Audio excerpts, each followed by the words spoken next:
SkinnyGPanda here, and today is whatchamacallit Wednesday, and you know what that means. It's gear review day. So today I'm going to do something a little bit different. I recently was on a hiking trip, and every time I'm on a hiking trip, I tend to get blisters on my feet. So today I wanted to go over socks. All socks. Millions of socks. I have a whole drawer filled of socks, and the comfortability and trying to find the best one that suits me when I'm hiking has been a struggle. So I felt if I'm having the struggle, you might be having the struggle as well. So today I wanted to go over socks, what to look for, and give you guys some details in the research that I've been finding when experimenting with all these socks. So let's dig deeper and get into these socks. All right, so here I have multiple pairs of socks that I have bought over the year and have experimented with. A lot of these socks are athletic wear, some of them are camp wear, and some of them are hike wear. So there are definitely a range of socks. I've gotten socks anywhere from Walmart athletic brand of like $3.90 some cents for like a pack of 3, all the way up to compression socks, which can range up to about $20 for a pair of socks. So definitely a variety of socks here. You want to stay away from socks that have cotton in them. So a cotton-based sock, what's going to happen is just like your private parts, you need to be able to have air circulate down there. Your feet are the same way. You do want to have some air get into your feet when you are hiking or out on the trail. So that's something you want to consider. So since we are going into the winter months, I first wanted to talk about some of the thicker type socks that you're going to find. So in the winter months or the colder seasons that you hike in, you're going to want to find a sock that has like a nice wool material in them. I know merino wool is definitely one of the recommended brands to go with. It may be on the cost side a bit, being expensive.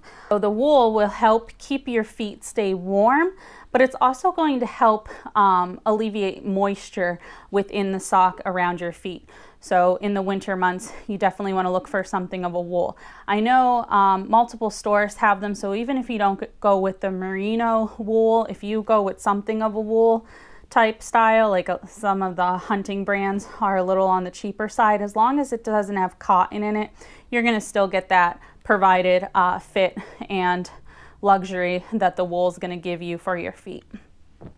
If you're like me and you sweat a lot, you're going to want to use a sock that is more of a synthetic base. One that I have here is my compression sock. So my compression sock is more of a synthetic base of a sock. It's not wool, so it still allows me to get the circulation of air within my feet when I'm hiking. However, it's not as thick as the wool, so even though I may get some warmth, I'm not going to have the benefit of the wool in the synthetic, but my feet aren't going to sweat as much as what they normally do.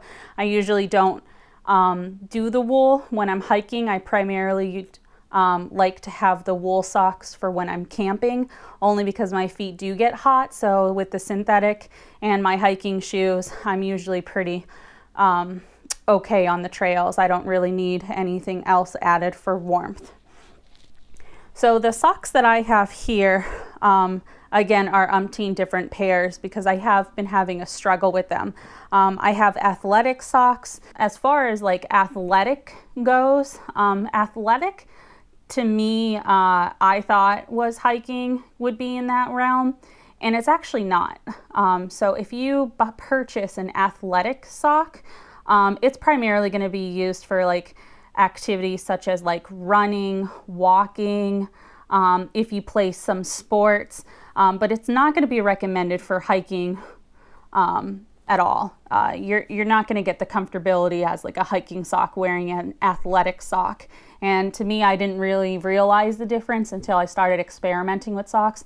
So this athletic sock, and then this one. However, this is an athletic sock, and due to the athletic sock, I still get the air and the circulation, but I don't get the comfortability when I'm hiking. So running, this is a great sock.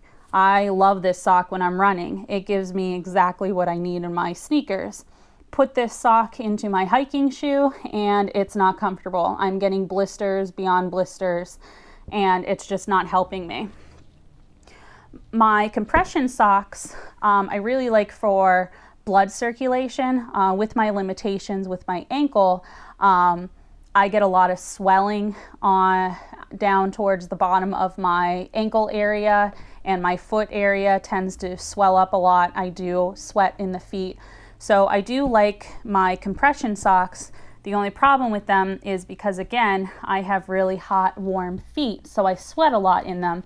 So as my foot is getting warm inside this sock, it continues to go up, my blood starts boiling. Next thing you know, I have a heat rash all the way up until where the sock ends.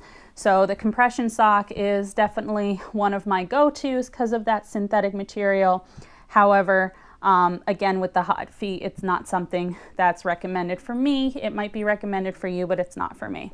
It might be cost efficient to buy a sock that is recommended for hiking and to stay clear from other brands such as athletic socks, because you're not going to get the comfortability and the fit that you need when you're hiking. When I'm hiking, typically throughout like a weekend hike, I usually carry multiple socks on me, because if your feet get wet, or if you're like me, your feet sweat, you want to change out your socks anyways. You don't want to be wearing your socks all hours of the day, go to sleep in the same pair of socks, wake up in the same pair of socks and hike again. It's really not healthy for your feet when you're out on the trail. So what you're going to want to do is either look for a lightweight type of sock to take with you, like a synthetic, but you definitely do want a different pair of socks when you're sleeping at night. And if you want, you can wash your socks while you're on the trail that you're wearing, and let them dry overnight and put them back on in the morning. But you definitely want to make sure that you're not constantly in the same pair of socks for more than 24 hours. You do want to change out your socks. So that was a really nice piece of tip to have. Another thing is washing your socks. So when you wash your socks, what you want to do is you want to turn the sock inside out, because that is where all of your skin particles, dirt, sand tend to build up, is on the inside of the sock. It's actually not on the outside of the sock. So you want to turn your socks inside out. You want to add a little bit of fabric softener, not so much of soap, and you're going to throw it in the washer on a normal cycle. When it's done in the washer, you're either going to want to put the sock outside or even leave it inside, and you want to leave them air dry. If you're in a rush and you don't want to wait long for them to air dry, then you're going to want to put them in the dryer, but on a low heat cycle. You do not want to have these on a high heat cycle. What's going to happen is your sock is going to shrink, so it may not fit your feet properly like they should. And second, it's going to damage the sock quicker. So if you're spending, that $20 for a pair or two pairs of socks that are suggested for hiking, last thing you want to do is ruin them by putting them in the high heat. So you do not want to put them on the high heat cycle in the dryer. So for me, when I'm out on the hiking trail, I'm constantly getting those blisters on my heel, and every single hike, it's as soon as I'm done with the hike, I'm guaranteed to have a blister. So what a sock liner does is it's a lightweight material, but it will add some extra weight to your foot. But it goes onto your foot first. And what it's going to do is it's going to be like a snug material, almost like a nylon or a pantyhose would be for us women. But it's going to have that snug fit onto my foot. And then when I put my sock over it, as my sock moves around or my feet sweat or whatnot, it's gonna reduce that friction, and it's gonna prevent me from getting blisters.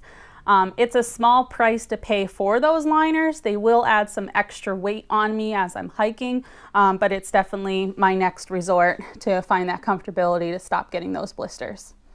But that's what I wanted to go over today, was socks and what to look for. If you like this video, give it a thumbs up. If you have any questions about socks that you would like me to answer, comment down below and I'll be happy to go over them. And as always, click that subscribe button and ring that bell if you want to see other future content that I put out. All right, thank you for watching. Bye.